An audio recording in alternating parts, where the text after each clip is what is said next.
বলো বলো বলো। এবার শুধু নরমাল দেখিয়ে দাও কিরকম আছে। তো গাইস দেখো এরকম লাইট লাগিয়েছি আর আমাদের নর্মাল এরকম আছে, ঠিক আছে? জাস্ট তোমরা দেখো, লাইটটা জ্বালাও, একটু উঁচু করে দে। হ্যাঁ লাইটটা জ্বালাও এবার। জ্বালাচ্ছি। শোনো এই পয়েন্টটা দে। ওই তো তো এবার দেখো জাস্ট নর্মাল এটা, ঠিক আছে? এবার দেখো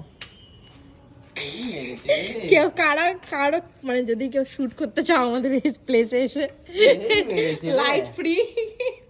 কি করছি বাবা। তো গাইস দেখো আমরা তো এই বিয়ে বাড়িতে কি লাইট লাগানো থাকে, এটা দুটো দিলেই তো এনাফ। আমাদের লাইট বহুত পাওয়ারফুল। তো গাইস দেখো এখানটায় কিন্তু দূর দূর, এবার লাইটটা অফ করো, দূর দূর এরকম আলো পুরো হয়ে গেছে অলরেডি। এবার লাইট অফ করলে তোমরা জাস্ট দেখো, এই দেখো আলো জ্বালাও, এই দেখো কত হিউজ ডিফারেন্ট, দুটো লাইটে কামাল করে দিয়েছে। তাড়াতাড়ি যাও তাড়াতাড়ি। তো গাইস দেখো কি মনে হচ্ছে শোনাই, আমাদের পুরো একদম স্টেডিয়াম মতন ফিল আসছে। এই দেখো কেউ ব্যাট নিয়ে চলে গেল রে। তো গাইস দেখো ব্যাট নিয়ে গেছে।